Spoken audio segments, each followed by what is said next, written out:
This is exactly right. We know so much more about our skin than we used to. And we know how important it is to take care of it with CeraVe. CeraVe facial cleansers don't strip the skin. They strengthen the skin barrier from day one. I've always used CeraVe. They have little samples at my dermatologist as I'm leaving, and they don't do that with just anything. CeraVe is the #1 dermatologist recommended cleanser brand and offers a range of facial cleansers for all skin types. Find yours. Goodbye. Everyone loves the idea of spending an afternoon curled up with a good book. Well, grow up, because it's almost impossible. Luckily, you can take your next great story with you on Audible. Audible has a massive selection of titles to choose from, including This American Life, new books by Michael Connelly, along with classics from Agatha Christie, and so much more. Whether you want a mystery, a true crime story, or something completely different, there's always something new to listen to. New members can start listening with a 30-day free trial at audible.com/MFM. Audible, stories that speak to you. Goodbye. Get into the Hyundai Getaway Sales Event and get away with a deal so right, it almost feels wrong. Right now, you can get great deals on Hyundai's most popular models, including the adventure-ready SUVs like the Hyundai Santa Fe or Santa Fe Hybrid and the Tucson or Tucson Hybrid. Plus, there's the bold and stylish Elantra loaded with the latest tech. Or go all-electric with the Ioniq 5 or the Ioniq 9. So get down to your local Hyundai dealer and get away with a deal you'll love during the Hyundai Getaway Sales Event. Visit HyundaiUSA.com for details. Goodbye.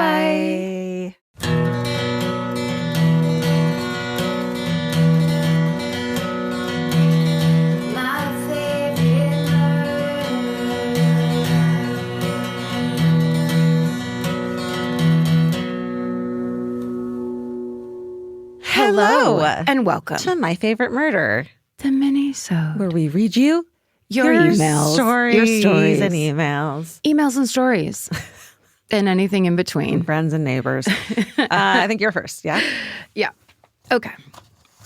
The subject line of this email is, my younger sister did the illegal part. Hello, Karen and Georgia. You guys are the best, and seeing you in Chicago was a highlight of 2025. Oh.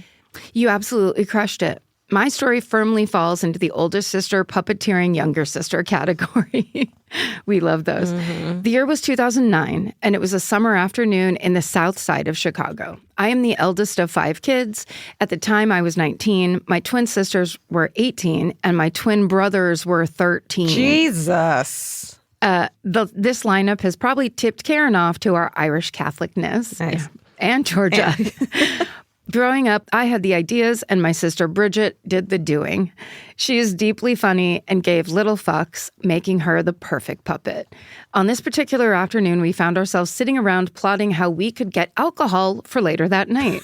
We had exhausted our Rolodex of older cousins, and we were not feeling brave enough to get a run. Did everyone call it this when you sit outside a liquor store and ask a cool-looking adult to buy you beer? Done it so many times. My cousin Eileen, I remember, she called it tapping shoulder. That's so good. I think they made that up. Anyways, we had no options left when an idea occurred to me. Old people don't get carded. My plan took little convincing. Bridget was immediately in. I spent the next hour Mrs. Doubtfire style, transforming her from sunburned teenager into the most convincing grandmother our resources could manage. Oh my God. Like that would have never crossed my mind because I can't act too. I would have been laughing or crying the whole time. Or just being like, scared. Oh my God. We used an old Halloween wig, an obscene amount of makeup. We relate. Yeah. And the oldest looking clothes we could find in my mom's closet. Bridget practiced her old lady walk, and satisfied with the results, we were off. If this works, then I'll believe in God. Well, here we go. We loaded into our hand-me-down 1999 silver Grand Marquis. Amazing. That's an old lady car. Yeah. Never more grateful for this geriatric monstrosity of a car than in that moment. Surely any liquor store employee seeing someone exit this vehicle would assume she's at least 65. We parked and Bridget shuffled in. We held our breath and watched from the car as she made her way to the back of the store. She paused in front of the beer, then grabbed a case of Twisted Teas. Oh my God. So grandma. Yeah. What grandma's drink? Old people love Twisted Teas. She later said that she panicked and could not decide what a grandmother would be buying at noon on a Tuesday. As she hobbled up to the counter, she suddenly realized that she had forgotten about her chipped black nail polish. Jesus. The attendant did not seem to notice. He smiled and asked, "Aw, fun party night?" She put on her best fake granny voice and replied, yes." He handed her the change, completely unaware that she was a high school senior, and told her to have a good day. We started cheering as she walked out. She looked at us, jumped straight into the air, and I shit you not, clicked her heels together before sprinting back to the car. It worked. It fucking worked. The afternoon ended. There's a picture. Okay. Oh my God. The afternoon ended with us driving to the bar where we knew my grandpa Charlie and his brother Jimmy were at. Bridget cruised in and sat down next to them, still fully in character. No. She tried to talk to them for 5 minutes, but they wanted absolutely nothing to do with this random old woman. Finally, she ripped off the wig and yelled, "Papa, it's me!" The entire bar erupted. My grandpa was a little horrified, but mostly amused. We decided not to push our luck and never dusted off that old lady wig again, despite none of us liking twisted teas. You better believe that we forced our way through them that night. Yeah. I'm attaching pictures of Grandma Bridget for your viewing and sharing pleasure, as I believe the statute of limitations has expired on this.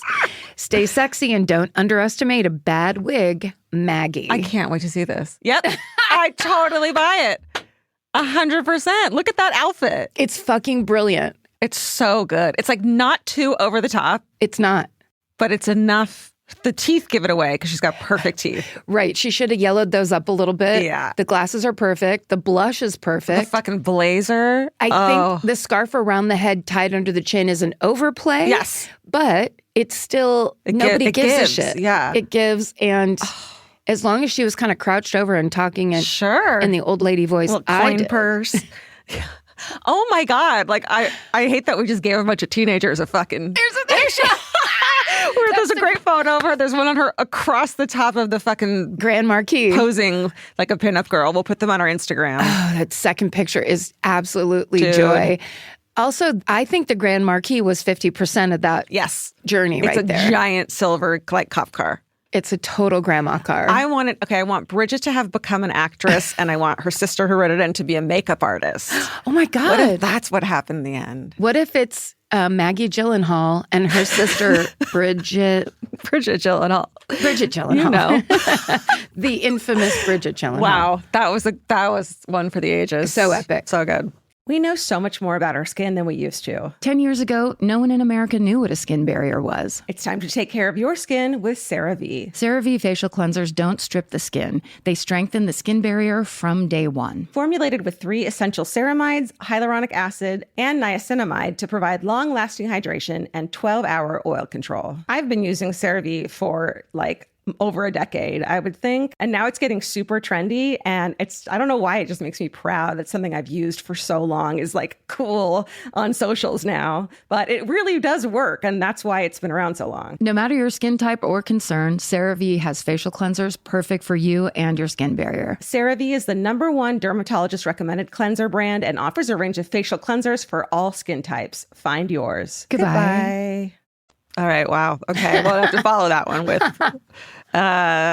tornado story. Oh, yes. Dear Karen and Georgia, let's jump right in. In April of 1979, my mom, Vicky, was 16, a junior in high school in her Wichita Falls, Texas, and dealing with a breakup. On the dresser in her bedroom, she had her class ring, her mom's class ring, and her recent ex's class ring.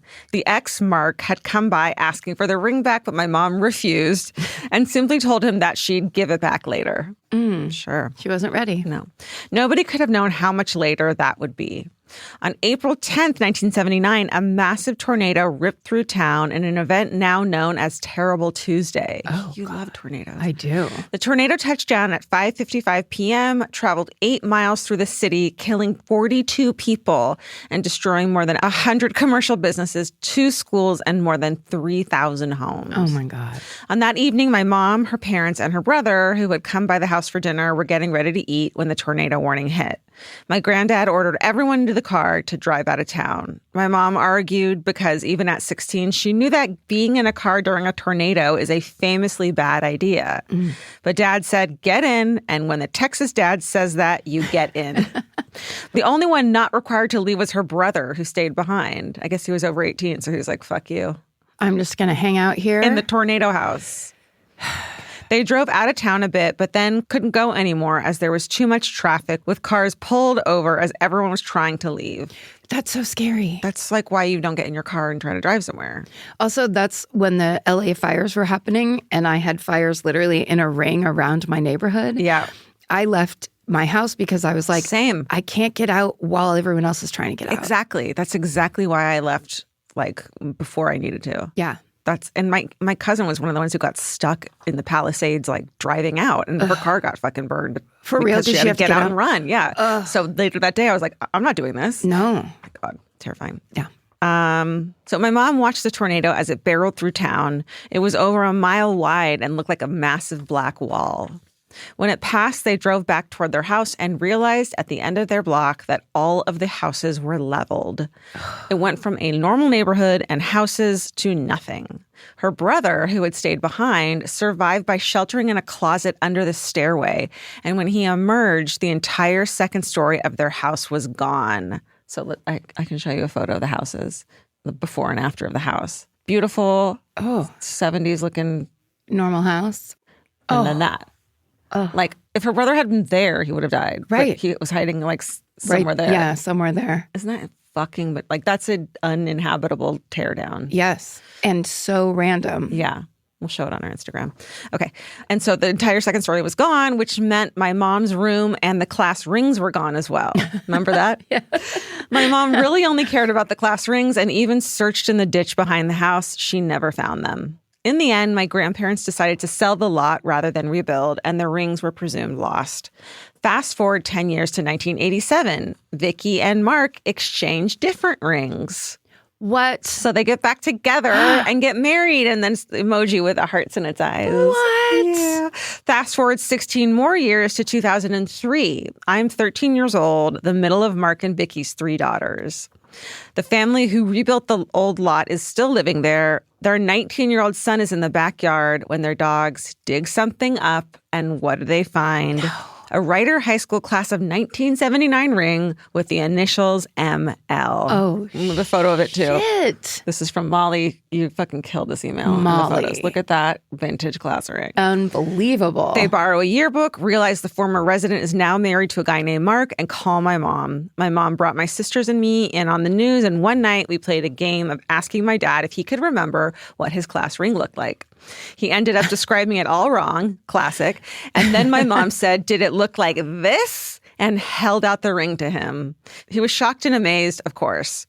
Stay sexy and give your ex his class ring back so it's not lost in a tornado, or maybe don't, Molly. Oh my God. I know.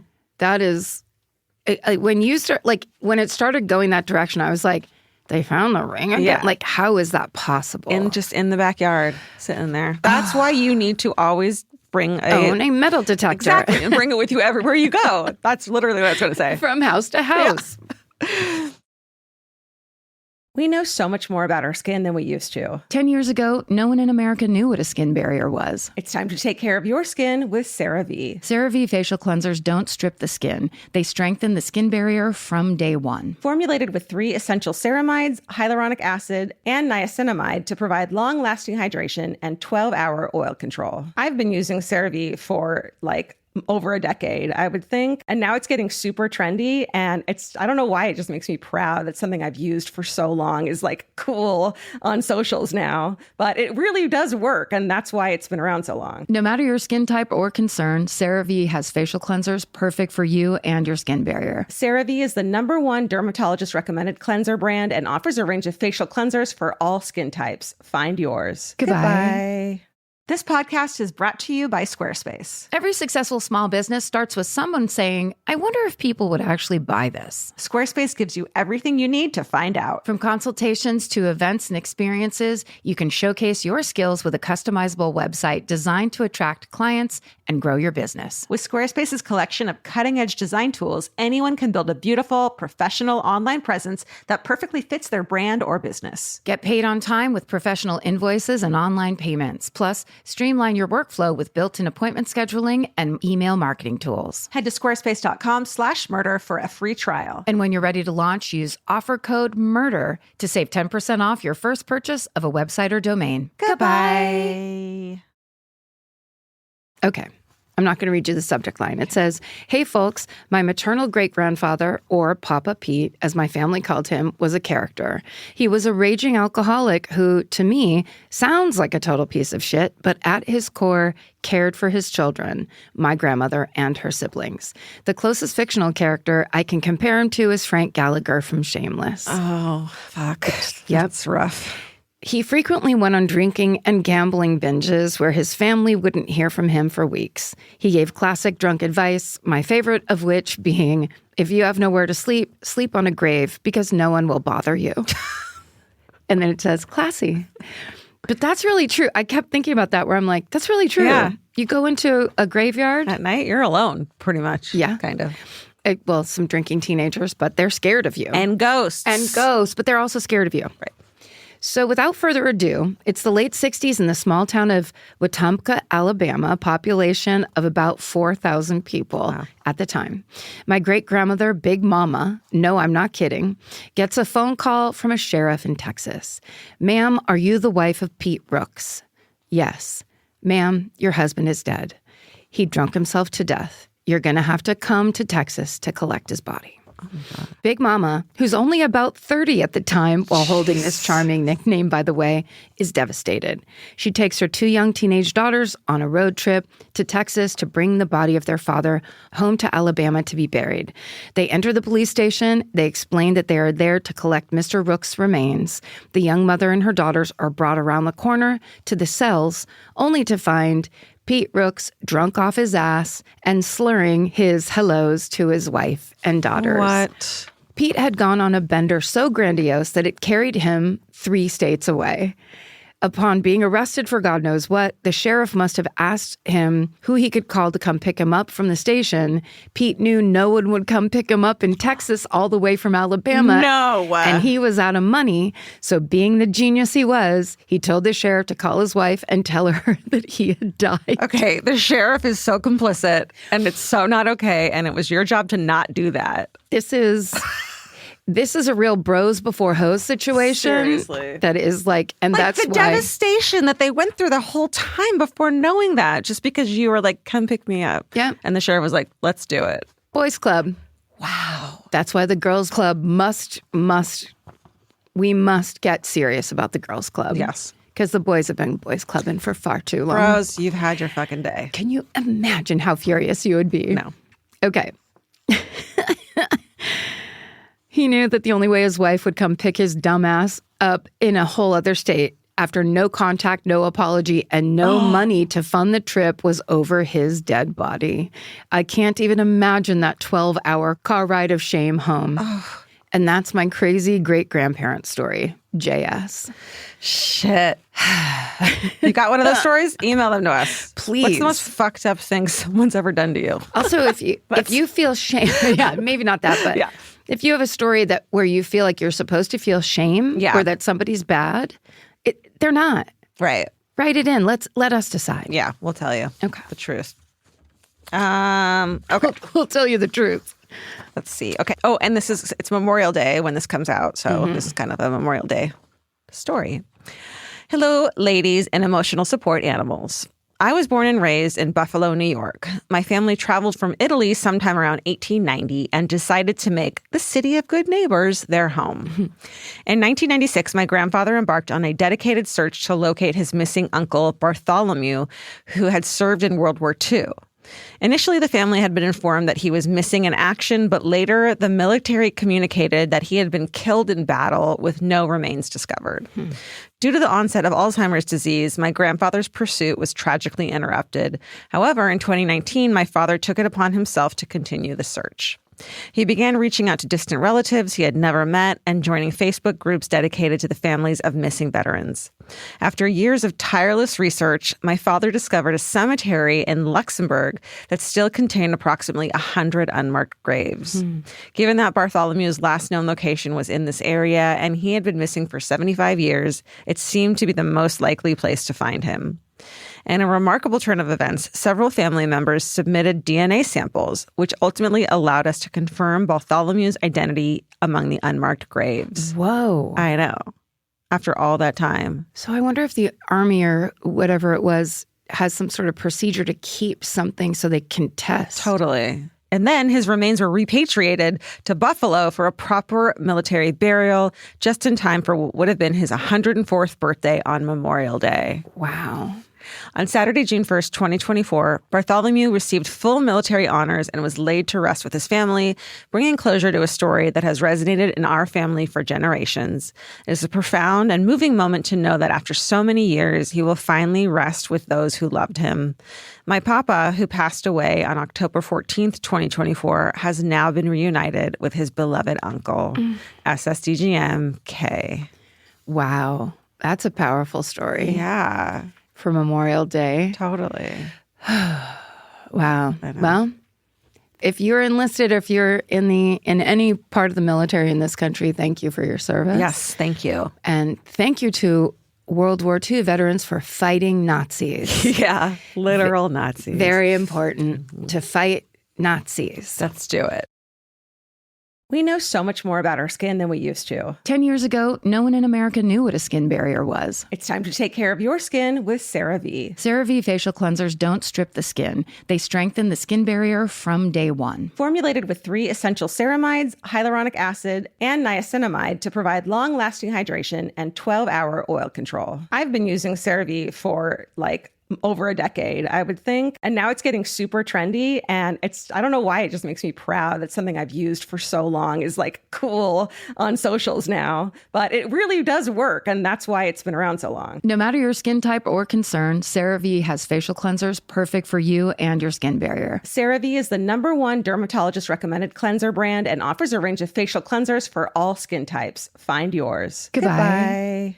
Buying clothes is easy. That's why everyone's always doing it. But finding clothes you actually want to wear is the hard part. Get all your favorite elevated essentials at Quince. Quince specializes in effortless, high-quality essentials like ultra-soft organic cotton and premium Mongolian cashmere sweaters. They're beautifully tailored and built to last. And it's not just apparel. Quince also brings that same everyday elevation to everything they offer, from hotel-quality bedding and bath to kitchen staples, essentials, and thoughtfully designed furniture. They work directly with ethical factories, so you're paying for quality, not brand markup. It's so true that they have wonderful items that aren't just clothes. I have 3 of their 100% mulberry silk pillowcases. I've bought throws from there. I've bought bedding from there. And it is just as great quality as their clothes and super affordable. Upgrade your everyday. Download the Quince app for app-exclusive offers or go to quince.com/MFM.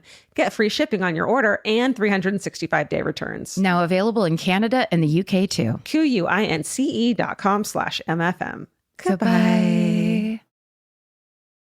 Okay, my last email. The subject line is a fun train derailment? ? Hello, murder pals. I know you're awesome. You know you're awesome. We don't need to discuss it. Some random Wednesday in 2007, my grandfather picked me up from school, just like any other day. We made some small talk on the way home, and when we walked in the door, he told me that he had a gift for me. While I waited, my grandmother showed me a brand new diamond ring he had just given her. This was weird, since my grandparents weren't exactly well off. My gift was a brand new laptop. Since our household computer was of the 90s and it was on its last leg, I was eager to get on MySpace in less than a 15-minute wait time. So I stopped wondering if my grandfather had pulled a bank job, and I went on to my room. That's right. Don't ask questions. Just log on.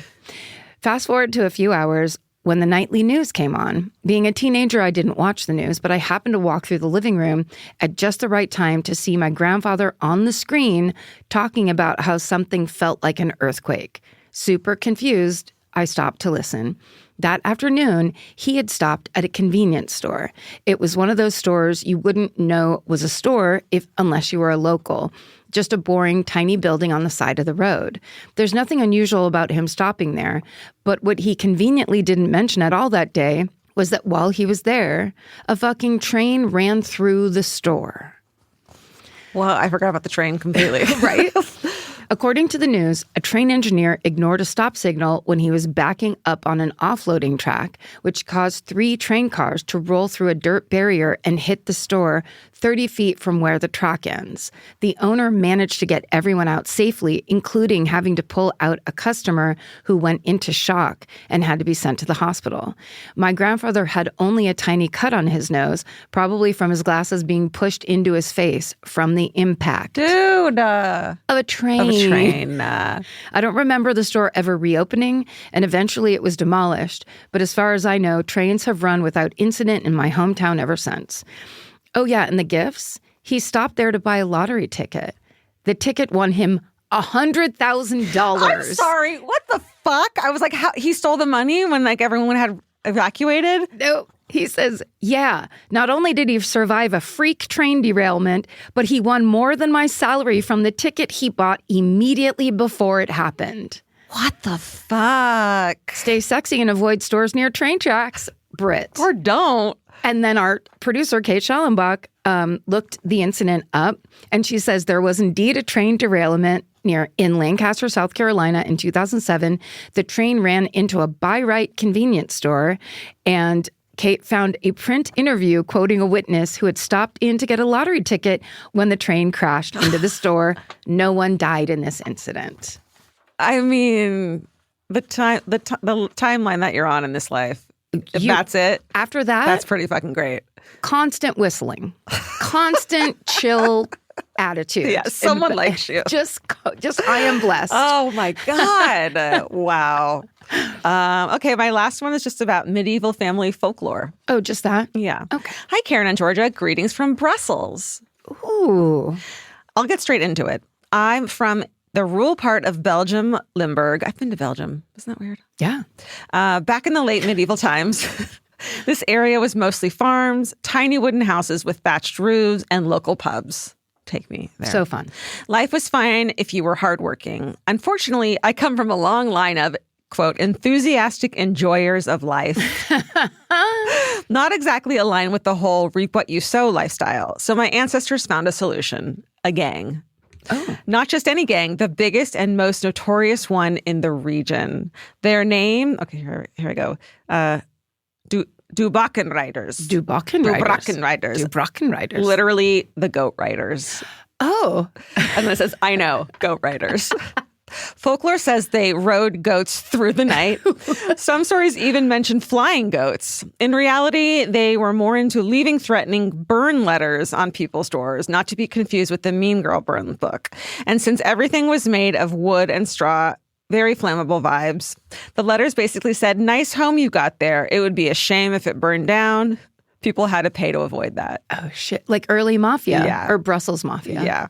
My family name shows up in multiple court documents connected to this gang. I find that both cool and slightly concerning, and honestly, a bit explanatory for how my family still operates today.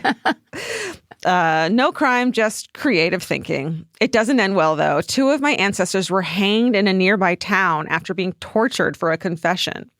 When I was about 8, my dad took me there. The original gallows were still standing in front of the town hall. Whoa. My dad somehow arranged a meeting with the mayor to discuss our family history. I vividly remember us walking into the office and my dad immediately joking, so who here hanged my family? It remains one of my favorite childhood memories to this day. Now that I've uncovered my dad's side, I'm looking into my mom's. Apparently, my grandparents were heavily involved in resistance efforts during the Nazi occupation. Hell yes. They rarely talked about it because of the trauma, even though that's where their love story began. Wow. Maybe a story for another day? Anyway, thank you for being you. Heart emoji. Stay sexy and maybe don't trust anyone who rides goats. M. And please write in the love story where your grandparents met during the resistance. We need resistance love stories. We need all resistance stories. Any like today? Are there any resistance love stories? That's right. Minneapolis. Yes. Come on. Let us. Write us at, myfavoritemurder@gmail.com. Thank you, Goat Riders in the Sky. That's right. Stay sexy. And don't get murdered. Goodbye. Elvis, do you want a cookie?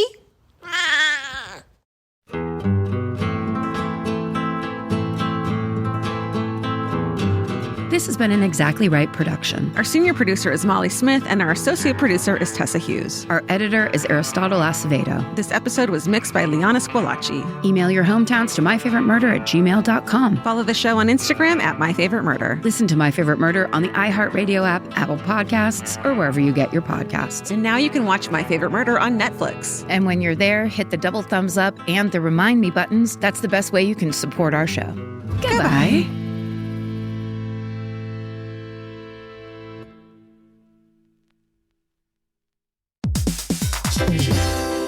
Hey everybody, here's the thing about other home security systems. They're all designed for after the window breaks, after someone's inside, after you get the notification, after the police come. SimpliSafe is the first system designed for before, stopping a break-in before it even begins. That's right. Unlike traditional security systems that only alert you after a break-in is already underway, SimpliSafe is designed to help prevent the crime before it starts. Their cameras can detect suspicious activity at the perimeter and alert live U.S.-based agents. Then SimpliSafe's agents assess the threat, intervene, speak through the camera to scare off the intruders, and call for 911 dispatch. That's right, and SimpliSafe has been protecting your world for 20 years, everybody. So celebrate their anniversary and save 60% on your new SimpliSafe system at simplisafe.com/stuff. That's 60% off, you guys, at simplisafe.com/stuff. Plus, when you order, write in our show name and the How Did You Hear About Us survey to let them know that we sent you. Don't forget, there's no safe like SimpliSafe. This episode sponsored by She's Birdie. You lock the hotel room door, then check it again, and maybe one more time, because even the nicest room can feel unfamiliar at night. That's why She's Birdie created Birdie Box. With She's Birdie, you can bring peace of mind with you. Birdie Box is a portable travel door alarm for hotels, dorms, Airbnbs, and anywhere you stay away from home. Just attach it to the door frame, switch it on, and if someone opens the door, Birdie Box blasts a loud siren and flashing alarm to alert you and everyone nearby. Because the best part of travel isn't worrying, it's sleeping soundly. Birdie Box from She's Birdie, locking in peace of mind wherever you stay. For safer, more confident travel, visit shesbirdie.com. That's SHESBIRDIE.com. I'm Nancy Glass, host of the Burden of Guilt Season 3 podcast. This is a story about a horrendous situation that destroyed 2 families. It's a scorched earth war that shows just how far someone will go to get what they want. Cindy said I had to choose between the truth and my family, and I had to choose the truth. Listen to Season 3 of Burden of Guilt on the iHeartRadio app, Apple Podcasts, or wherever you get your podcasts.